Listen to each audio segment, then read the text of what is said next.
அனைவருக்கும் வணக்கம். இன்னைக்கு சென்னையில் இருக்கக்கூடிய WCC கல்லூரியில் பார்த்தீங்கன்னா மாண்புமிகு முதலமைச்சர் திரு மு.க. ஸ்டாலின் அவர்களுக்கு பாராட்டு விழா நடத்தப்பட்டுச்சு. அந்த கல்லூரிக்கு வருகை தந்த மாண்புமிகு முதலமைச்சர் திரு மு.க. ஸ்டாலின் அவர்கள் பார்த்தீங்கன்னா மிகவும் அருமையான ஒரு பேச்சை பேசியிருக்காங்க. மாணவர்களும் முதலமைச்சர் கூட உரையாடி இருக்காங்க. முதலமைச்சர் மாணவர்களுக்கு நிறைய நல்ல நல்ல விஷயங்களை சொல்லி கொடுத்துருக்காரு. ஒரு தலைவன் அப்படின்னா எப்படி இருக்கணும், தமிழ்நாட்டை வழிநடத்தக்கூடியவர், தமிழ்நாட்டை ஆளக்கூடியவர் எப்படி இருக்கணும் அப்படின்றதுக்கு ஒரு சிறந்த உதாரணமாக நம்ம இதை பார்க்கலாம். முதலமைச்சர் என்னெல்லாம் பேசியிருக்காங்கன்றத நம்ம வரிசையா பார்ப்போம் வாங்க. வெற்றிக்கு ஷார்ட்கட் கிடையாது, ஹார்ட் ஒர்க் பண்ணாதான் ஜெயிக்க முடியும். சூப்பர் ஸ்டார் ரஜினிகாந்த் டைலாக் ஒன்று வரும், கஷ்டப்படாம எதுவும் கிடைக்காது, கஷ்டப்படாம கிடைக்கிறது நிலைக்காது. கேட்க வேண்டியவங்களுக்கெல்லாம் கேட்டா நல்லா இருக்கும். மாணவர்களுக்கு மத்தியில் போய் நின்றுக்கிட்டே நீட்டு மட்டும்தான் உலகமா அப்படின்னு கேட்குற சில கூமுட்டை மடக்கு ஊதிகளுக்கு மத்தியில் இப்படி ஒரு அருமையான தலைவர். கஷ்டப்படாம கிடைக்கிறது எதுவுமே நிலைக்காது, உழைக்கணும். நமக்கு தேவைப்படுற ஒரு விஷயம் அப்படின்னு சொன்னா அதுக்காக நம்ம உழைக்கணும், ராப்பகலாம் உழைக்கணும். கட்சியை தொடங்குவாங்களாம், தேர்தலை சந்திப்பாங்களாம், உடனே சிஎம் ஆயிடுவாங்களாம். உழைக்கணும் பாசு. இருந்தாலும் இந்த அறிவுரையை மாணவ செல்வங்களுக்கு முதலமைச்சர் திரு மு.க. ஸ்டாலின் அவர்கள் வழங்கியிருக்காங்க. இன்னும் நிறைய நல்ல நல்ல விஷயங்கள் எல்லாம் சொல்லுவாங்க, நம்ம மேற்கொண்டு பார்ப்போம் வாங்க. Super star dialogue. இன்னைக்கு நீங்க எந்த துறையில இருக்கக்கூடிய சாதனையாளர்களை எடுத்துக்கிட்டாலும் எல்லாரும் ஒரு பெரிய ஜேர்னி இருக்கு, எல்லாருக்கும் ஒரு பெரிய ஜேர்னி இருக்கும். அந்த ஜேர்னி, அதுல நீங்க போடக்கூடிய எஃபெக்ட், அந்த ப்ராசஸ்ல நீங்க கத்துக்கிற லெசன்ஸ், இதெல்லாம் தான் உங்களை பக்குவப்படுத்தும். பக்குவத்தோடு அடைகிற வெற்றி தான் நிலைச்சி நிற்கும். உங்களுக்கு படிப்புல பிடிமானம் இல்லாத போது உங்க அப்பா அம்மாவை நினைச்சு பாருங்க. வெளிநாடுகள் எல்லாம் ஒரு குறிப்பிட்ட வயசுக்கு மேல பெற்றோர் சப்போர்ட்டே இல்லாம இளைஞர்களே அவங்க வாழ்க்கையை பார்த்துக்கிறது கல்ச்சரா இருக்கு, அது கல்ச்சர் ஆயிடுச்சு. ஆனா நம்ம ஊர்ல உங்க கல்விக்காக பல பெற்றோர்கள் தங்கள் உடல் பொருள் உழைப்பு எல்லாத்தையும் செலவு பண்றாங்க. தங்களுடைய வாழ்நாள் சேமிப்பு எல்லாத்தையுமே பிள்ளைகளோட படிப்புக்காக செலவு பண்ற பெற்றோர்கள் இருக்கக்கூடிய ஊர் தான் நம்ம தமிழ்நாடு. இதெல்லாம் அந்த பிள்ளைகளுக்கு ஞாபகப்படுத்தணும். ஏன்னா அந்த கூட்டத்தில் இருக்கக்கூடிய அத்தனை தலைகளையும் நீங்க பாக்குறீங்க இல்லையா, எல்லாருமே வசதி படைச்சவங்களாவோ எல்லாருமே ஒரு நல்ல ப்ரிவிலேஜான இடத்துல இருந்து வந்தவங்களாவோ இருக்க வாய்ப்பில்லை. இருந்தாலும் கூட எல்லாருடைய தாய் தகப்பனும் பார்த்தீங்கன்னா நம்ம தமிழ்நாட்டில் அதுலேயும் குறிப்பாக பார்த்தீங்கன்னா படித்தே ஆகணும், படிப்பு தான் இங்கே எல்லாமேன்றதை உணர்ந்து என்ன வேலை பார்த்தாலும், கூலி வேலை பார்த்தாலும் சரி, என்ன வேலை பார்த்தாலும் சரி, தங்களுடைய உடல் உழைப்பு ரத்தம் வேர்வை எல்லாத்தையும் சிந்தி உழைச்சி அந்த காசை வச்சு தான் அந்த பிள்ளைங்களை எல்லாம் படிக்க வைக்கிறாங்க. இதையெல்லாம் மாணவர்களுக்கு எடுத்து உரைக்கக்கூடிய ஒரு முதலமைச்சராக இருக்கிறார். ஏன்னா அவரும் சும்மா ஒன்றும் முதலமைச்சர் ஆகலை, சும்மா எடுத்த உடனே கட்சி ஆரம்பித்து நாளைக்கு முதலமைச்சர் ஆகிட்டேன் அப்படின்ட்டுலாம் ஆகலை. பல வருட உழைப்பு, மக்களோட மக்களாக வாழ்ந்திருக்காரு, மக்களோட மக்களாக பயணிச்சிருக்கிறாரு. அவருடைய அனுபவம்ன்றது ரொம்ப ரொம்ப அதிகம். அப்படியே இப்போ வந்திருக்கக்கூடிய இந்த உச்சா நடிகர்கள் மாதிரி எலைட்டான ஒரு மைண்ட் செட் கிடையாது முதலமைச்சருக்கு. அதனால தான் அவரால் இங்கே இருக்கக்கூடிய தாய் தகப்பனுடைய மனநிலையெல்லாம் புரிஞ்சு பிள்ளைங்களுக்கு அதை எடுத்து உரைக்கிறார். இதை எலைட்டான இந்த மைண்ட் செட் இருக்கக்கூடிய நபர்கள், இந்த விஜய் மாதிரிப்பட்ட நபர்களாலெல்லாம் புரிஞ்சுக்க முடியாது. அவங்க நீட்டு மட்டும்தான் உலகமா அப்படின்னு பேசிக்கிட்டு அவங்க பாட்டுக்கு என்னமோ ஜஸ்ட் லைக் தட் கடந்து போயிருங்க அப்படின்ற மாதிரி பேசிக்கிட்டு போவாங்க. ஆனால் அந்த பிள்ளைங்க எந்த அளவுக்கு முயற்சி பண்ணணும், எந்த அளவுக்கு படிக்கணும், நீங்கள் எவ்வளோ ஹார்ட் ஒர்க் பண்ணணும், உங்கள் தாய் தகப்பன் உங்களை படிக்க வைக்கிறதுக்கு எவ்வளோ கஷ்டப்பட்டு சிரமப்பட்டு உங்களை படிக்க வைக்கிறாங்கன்றதெல்லாம் உணர்த்தக்கூடிய இடத்துல இருக்கிறவங்க தான் தலைவனாக இருக்க முடியும். அப்படி உணர்த்தினா தான் அந்த பிள்ளைங்களுக்கும் நம்ம இந்த விஜய மாதிரி தாவேக்கா தவிட்டு தற்கொலைகள் மாதிரி பொறுக்கித்தனமாக தான் தோன்றித்தனமாக தெரியாமல் ஒழுங்காக படித்து வாழ்க்கையில் முன்னேறணுன்ற புத்தி அந்த பிள்ளைங்களுக்கு இருக்கும். அவங்க உங்க மேல வச்சிருக்கக்கூடிய நம்பிக்கையை காப்பாத்துங்க, அதுதான் என்னுடைய வேண்டுகோள். உங்களை பற்றி உங்கள் பெற்றோர்கிட்ட 4 பேர் பெருமையா பேசுனா அதை விட அவங்களுக்கு வேற பெரிய சந்தோஷம் எதுவும் இருக்க முடியாது. அந்த மகிழ்ச்சியை அவங்களுக்கு நீங்க கொடுங்க, அதுதான் ரொம்ப முக்கியம். என்னை பொறுத்தவரை பெண்கள்னாலே அழகுதான். அப்படிப்பட்ட பெண்களுக்கு அறிவுதான் உண்மையான அழகு.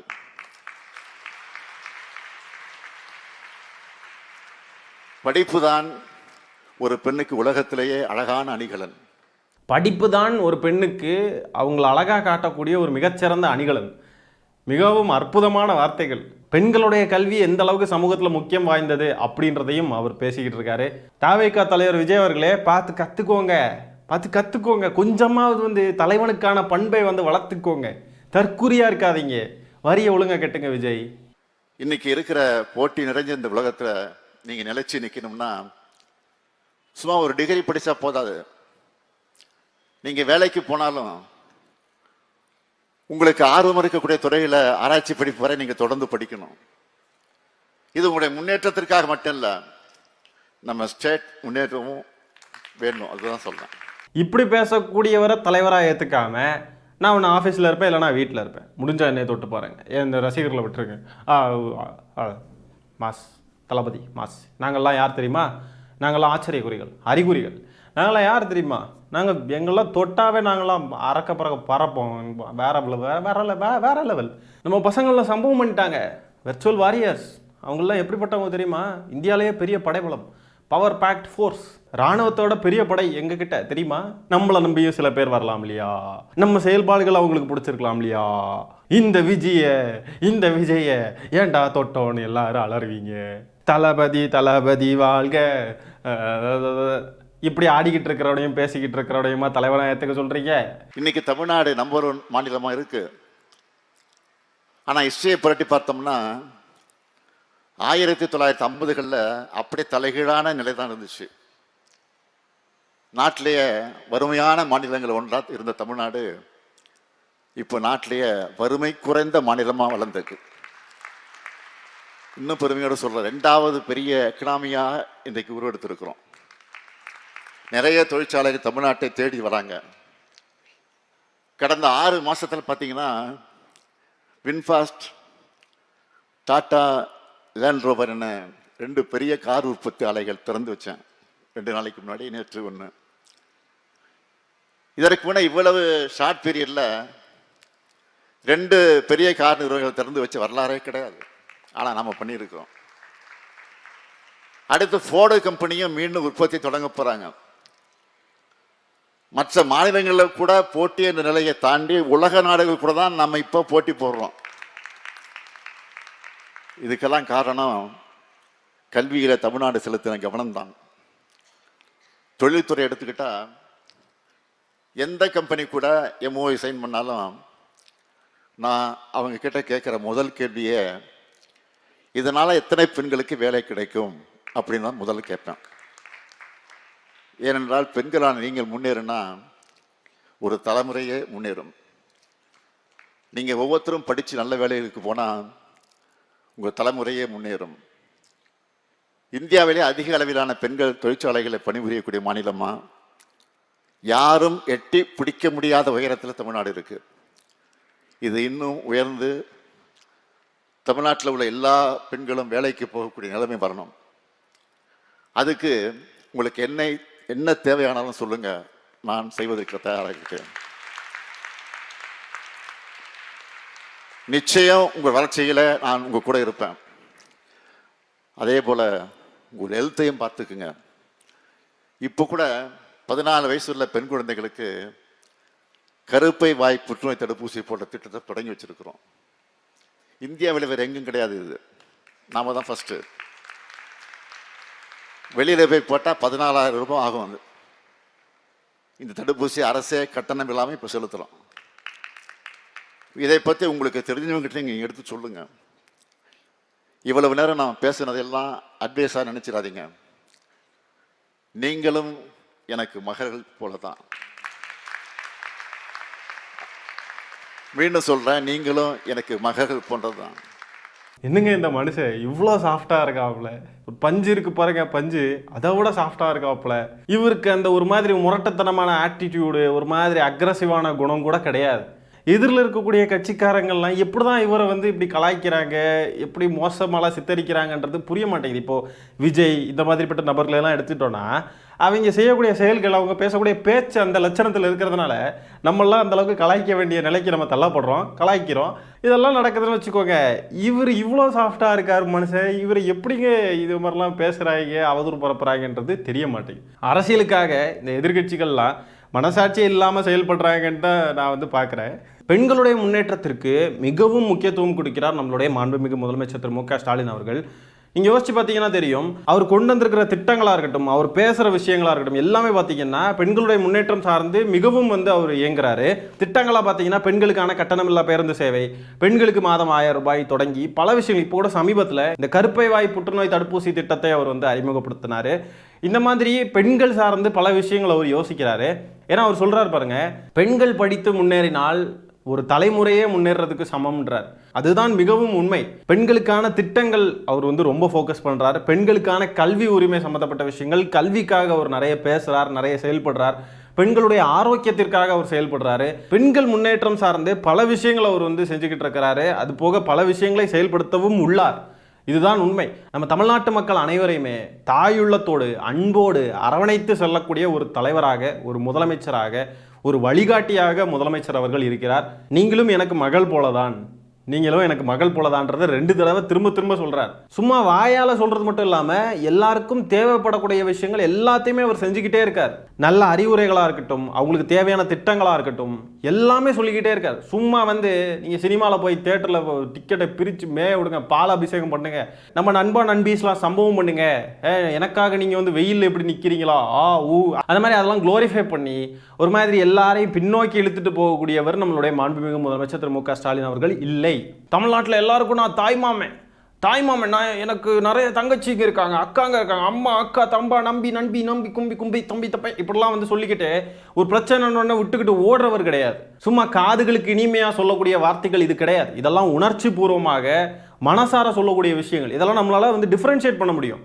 யார் யார் உண்மையாக பேசுகிறாங்க, யாரெல்லாம் வாய்ஸ் அவடால் விட்டுக்கிட்டு பொய் சொல்லிக்கிட்டு எல்லாருடைய ரசிக வெறியை எனேபிள் பண்ணிவிட்டு அவங்கள நம்ம சைடே வச்சுக்கணும், அவங்கெல்லாம் முன்னேறாமல் இருக்கணும், அப்படியே ஒரு ரசிக நிலைப்பாட்டிலே இருக்கணும், வாழ்க்கையில் முன்னேறவே கூடாது, எப்போ பார்த்தாலும் அவன் தேட்டர் சினிமானே இருக்கணும், நம்ம அரசியலுக்கு வந்தாலும் அவன் நமக்கு ஓட்டு போட்டுறணும், அப்படியே ஓட்டு போட்டணும், நம்ம எந்த அரசியலும் பண்ண மாட்டோம், பாஜகவை எதிர்க்க மாட்டோம், எதுவும் பண்ண மாட்டோம், ஒரு அரசியலும் நம்ம உருப்படியாக பண்ண மாட்டோம், அவன் அந்த ரசிக மனநிலையிலேயே இருக்கணும், அவனை அப்படியே வச்சுக்கணும். அப்படி இருந்தால் தான் நமக்கு லாபம்னு நினைக்கக்கூடியவர் நம்மளுடைய மாண்புமிகு முதலமைச்சர் திரு மு க ஸ்டாலின் அவர்கள் இல்லை. கண்கூடா நம்ம பார்க்குறோம் அவர் எவ்வளோ விஷயங்கள் தமிழ்நாட்டு மக்களுக்காக செய்கிறார், குறிப்பாக பெண்களுக்காக செய்கிறார், மாணவ மாணவியர்களுக்கு செய்கிறார். இப்போ கூட இந்த லேப்டாப் வழங்குற திட்டம் நம்ம வரிசையாக சொல்லிக்கிட்டே போகலாம். நமக்கு லிஸ்ட்டு பத்த மாட்டேங்குது. சும்மா ஒரு வீடியோவில் எல்லாத்தையும் சொல்லி முடிச்சிட முடியாது, அந்த அளவுக்கு இருக்குது. நம்ம ஒவ்வொரு விஷயங்களும் எடுத்து பேசணும்னா அவ்வளோ இருக்குது பேசுறதுக்கு. இந்த மாதிரி நெஞ்ச நிமித்தி சொல்கிறதுக்கு வேற எவனுக்கு அது ஏதாவது இருக்கா?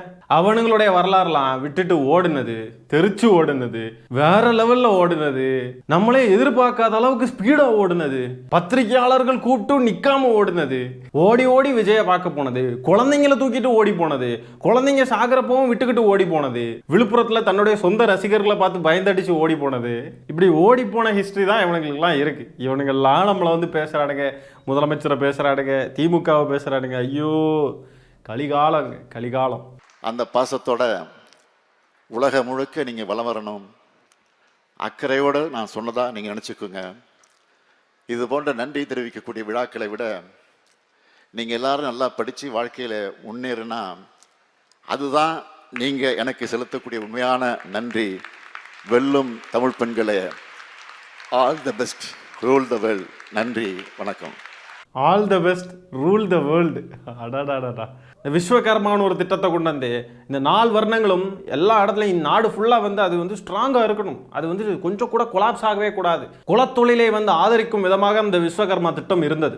அதை நம்ம தமிழ்நாட்டுக்குள்ள மாண்புமிகு முதலமைச்சர் திரு மு க ஸ்டாலின் அவர்கள் அலோவ் பண்ணவே இல்லை. வி ஆர் நாட் அலவிங் அப்படின்ற மாதிரி அவர் கெத்தா அதை திருப்பி அனுப்பி விட்டாப்ல. நீயே வச்சுக்கோ, எங்க கிட்டலாம் அதை கொண்டு வந்துடாதட்டு. பானிபுரி கடை போட்டுருக்கிறவன் ஒரு நாளைக்கு 2500 ரூபா சம்பாதிக்கிறான். மாசமான பாருங்க அவன் எவ்வளவு ரூபா சம்பாதிக்கிறான். டிகிரி படிச்சு என்ன பிரயோஜனம்? ஒரு பிரயோஜனமும் கிடையாது. இந்த பக்கோடா கடை போட்டா எவ்வளவு லாபம் தெரியுமா? ஆனா அதை விடுங்க, டீ கடைங்க, டீ கடை போட்டால் ஒரு டீ 10 ரூபான்னு வைங்களேன். அது 10 ரூபா டீ ஒரு 500 பேர் வாங்கினாங்கன்னா ஒரு நாளைக்கு எவ்வளோ லாபம். அதுலேயும் பார்த்தீங்கன்னா சைட்லேருந்து சமோசா வடை பஜ்ஜி எல்லாம் சாப்பிடுவாங்க. அப்போ எவ்வளோ ரூபா பார்ப்பாங்க யோசிச்சு பாருங்க. ஒரு மாதத்துக்கு படித்து என்ன பிரயோஜனம் அப்படின்னு சொல்லிட்டு மாணவர்களை பின்னோக்கி இழுத்து செல்லலான்னு சொல்லிட்டு இந்த பாஜகவும் ஆர்எஸ்எஸும் அவங்களுடைய சித்தாந்த ஃபாலோவர்ஸும் பார்த்தீங்கன்னா தமிழ்நாட்டில் முயற்சி பண்ணிக்கிட்டு இருக்கிறப்போ ஸ்காலர்ஷிப்லாம் எதுக்குன்னு சொல்லிட்டு நிறுத்தி வச்சுக்கிட்டு இருக்கக்கூடிய இந்த நாட்டில் நான் முதல்வன், தமிழ் புதல்வன், புதுமை பெண், மாணவர்களுக்கு லேப்டாப், வெளிநாட்டில் போய் படிக்கிறதுக்கு ஸ்காலர்ஷிப்னு எல்லா மாணவர்களுக்கு பார்த்து பார்த்து செய்யக்கூடிய மாண்புமிகு முதலமைச்சர் திரு மு.க. ஸ்டாலின் அவர்களை கொண்டாடாம வேற யாரை கொண்டாடுறது? இவ்வளோ செஞ்சதுக்கு அப்புறமும் நீங்க நன்றியெல்லாம் சொல்ல வேண்டாம். நீங்க வந்து படிச்சு முன்னேறி நல்லா ஆனீங்கன்னா அதுவே எனக்கு நீங்க வந்து நன்றி செலுத்தக்கூடியதா இருக்கும். நீங்க எல்லாருமே நல்லா படிச்சு முன்னேறுங்க, all the best, rule the வேர்ல்டுன்னு சொல்றாப்புல. இவரை கொண்டாடாம வேற யாரை கொண்டாடுறது? அடுத்ததான் 2 மாணவர்கள் முதலமைச்சர் கூட உரையாடக்கூடிய காணொலியை நம்ம பார்ப்போம் வாங்க. என்ன அப்படின்னா, நீங்க கொண்டு வந்த மகளிர் விடியல் பேருந்து பயண திட்டத்தின் மூலமா ரொம்ப பயனடைஞ்சிருக்கோம் ஐயா. ஏன் அப்படின்னா, என்னுடைய வசிப்பிடத்துல இருந்து நான் கல்லூரிக்கு வர்றதுக்கு எனக்கு ஒரு நாளைக்கு ஒரு 50ல இருந்து 80 ரூபாய் வரைக்கும் வரும் ஐயா. ஆனா இப்ப எந்த ஒரு செலவும் இல்லாம என்னால இலவசமா பேருந்துல பயணிக்க முடியுது ஐயா. நான் மட்டும் இல்ல, என்ன போன்ற மாணவியர்களும் திட்டால் கொத்தனார் வேலை செய்யற தினக்கூலிகளுக்கும் அந்த திட்டம் ரொம்ப பயனுள்ளதா இருக்கு ஐயா. இந்த ஃப்ரீ பஸ், ஓசி பஸ்ன்னு கிண்டல் அடிச்சவங்களுக்கெல்லாம் தரமான செருப்பு கழட்டி அடின்னு அடிச்சிருக்காங்க இந்த பெண்மணி. சாரி தரமான செருப்புன்னு சொல்லிட்டேன், செருப்பு கழட்டி தரமா அடிச்சிருக்காங்கன்னு சொல்லலாம். ஏன்னா தரமான செருப்பு வச்சு அடிக்கிற அளவுக்கு அவங்க எல்லாம் யாருமே ஒர்த்து கிடையாது. தரமான செருப்புலாம் இல்லை, பிஞ்ச செருப்பு தூக்கி போட்டு வேணா அடிக்கலாம். தரமான செருப்பு எதுக்குங்க நம்ம வேஸ்ட் ஆகணும் அவனுங்களெல்லாம் அடிச்சு? இப்படி இந்த பெண்ணு பேசிட்டாங்கன்ற காரணத்துக்காக இந்த பெண்ணையும் போட்டு அபியூஸ் பண்ணிக்கிட்டு இருக்கானுங்க இந்த வெர்ச்சுவல் வாரியர்ஸ் தாவைக்காரனுங்க. ஐயோ. அடுத்ததா ஒரு மாணவர் பார்த்தீங்கன்னா மாதம் 1000 ரூபாய் திட்டத்தை பத்தி அவர் வந்து சொல்றாரு, அதையும் பார்ப்போம் வாங்க. தமிழ் புதல்வன் திட்டம். சிலர் வந்து சொல்லுவாங்க 1000 ரூபாய், 1000 ரூபாயில என்னப்பா ஆகிற போது, அந்த 1000 ரூபாய் வச்சு என்ன பண்ணுவீங்க? முதல்ல இந்த திட்டம் யாருக்குன்னு புரிஞ்சுக்கணும். தமிழ் வழியில பயின்ற ஏழை எளிய மாணவர் என்னை போன்று ஏழை எளிய மாணவர்களுக்கான திட்டம். உங்களுக்கு அது சாதாரண ஜஸ்ட் 1000 ரூபாய் தான் தெரியும். ஆனா எங்களை பொறுத்தளவு அந்த 1000 ரூபாய் நான் 6 மாசம் சேர்த்து வச்சேன்னா செமஸ்டர் ஃபீஸ்ல பாதி என்னால கட்ட முடியும். நான் வந்து ஒரு ஹாஸ்டல் பையன். நான் வந்து ஃபர்ஸ்ட் கிராஜுவேட், முதல் பட்டதாரி மாணவன். திண்டுக்கல் மாவட்டம் தோட்டநத்து கிராமம் அப்படின்ற ஒரு சின்ன கிராமத்துல இருந்து இங்க ஹாஸ்டல்ல தங்கி படிக்கிறேன். ஒரு மாசம் வந்து அந்த மாசத்தோட முதல்ல எனக்கு வந்து காசு இல்ல, சாப்பிட்றதுக்கு காசு இல்ல. திடீர்னு போனை பாக்குறேன், அன்பு மகனுக்கு தமிழ் புதல்வன் திட்டத்தின் கீழ் 1000 ரூபாய் உங்கள் வங்கி கணக்கில் செலுத்தப்பட்டுள்ளது அப்படின்றப்போ அந்த 1000 ரூபாய் வச்சு நான் 10 நாள் சாப்பிடுவேங்க. அவ்வளவுதான். இப்போ வந்து ஹாஸ்டல்ல படிக்கிற பையனுக்கு தான் தெரியும் அந்த 1000 ரூபாயோட மதிப்பு என்னன்னு. நீங்க ஈஸியா சொல்லிட்டு போயிடலாம், 1000 ரூபாய் 1000 ரூபாயில என்ன ஆயிர போகுது அப்படின்னு சொல்லிட்டு. இன்னொரு மாணவர் பார்த்தீங்கன்னா வேற விதமான ஒரு செருப்பு, பேட்டா செருப்பு இருக்கு போறாங்க, அதுலேயும் ஏதாவது யூஸ் பண்ணி தேஞ்சு போய் தீஞ்சு கருக்கி போய் கிடக்கும். அந்த செருப்பை தூக்கி போட்டு பலார்னு அடிச்சிருக்கா. டே இந்த தற்குறி தற்குறி விஜய், தாவேக்கா தலைவர் விஜய் அவர்களே, வர ஒருமையில் பேச வேண்டிய நிலைக்கு தள்ளப்படுறோம். ஏன்னா அந்த லட்சணத்தில் இருக்கு இவங்களுடைய செயல்பாடுகள். கொஞ்சம் நாகரிகமாக பேசுவோம் சரியா? அந்த விஜய் நீ வந்து நீங்கள் ப்ரோ அவர்களே இது வந்து பார்த்தீங்களா, பாருங்க, பயன்பெறக்கூடிய மாணவர்கள் மாணவிகள் எல்லாரும் பேசுறாங்க, உங்களை தான் செருப்பு கழட்டி அடிக்கிறாங்க. சில பேர் சொல்லுவாங்க இந்த 1000 ரூபாய் எதுக்கு, ஓசி பஸ்லாம் சொல்லுவாங்க. அதோடைய முக்கியத்துவம் என்னன்றது எங்களை போல ஆட்களுக்கு தான் தெரியும், மாணவியர்களுக்கு தான் தெரியும். இப்படிலாம் சொல்றாங்க இல்லையா, இதெல்லாம் உன்னே தான் செருப்பு கழட்டி அடிக்கிறாங்க. தவிட்டு தற்குறி பாயல, தற்குறி. இந்த காணொலியிலேயே மக்களை ஆளக்கூடிய ஒரு தலைவர்னா எப்படி இருக்கணும், அந்த தலைவர் செயல்படுத்தக்கூடிய திட்டங்கள் எப்படி இருக்கணும், அந்த திட்டங்களின் வழியா பயன்பெறக்கூடிய நபர்கள் வந்து எப்படி பயன்பெறாங்க, அந்த திட்டங்கள்னால அவங்க எப்படியெல்லாம் பயனடைஞ்சாங்கன்றதை எடுத்து சொல்றாங்க. முதலமைச்சர் படிப்பு தான் இங்க எல்லாமேன்றதை உணர்த்தும்படியாக பேசுகிறார். அதுலயும் பெண்களுக்கு படிப்புன்றது ரொம்ப ரொம்ப முக்கியன்றதை அவர் வந்து அங்க உணர வைக்கிறார், அங்க புரிய வைக்கிறார், அதை எடுத்து சொல்றாரு.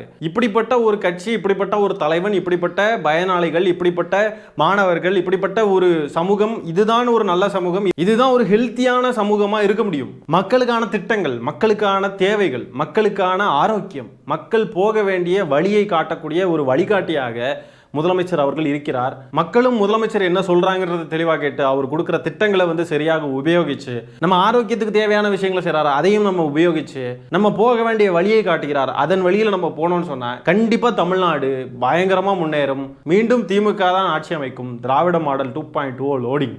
முதலமைச்சர் மு.க. ஸ்டாலின் அவர்கள் பேசினதும் இந்த மாணவர்கள் பேசினதையும் பற்றி உங்களுடைய கருத்து என்ன அப்படின்றத கமெண்ட்ல பதிவு பண்ணுங்க. இந்த காணொலியை நான் இத்துடன் நிறைவு செய்து கொள்கிறேன். நன்றி, வணக்கம்.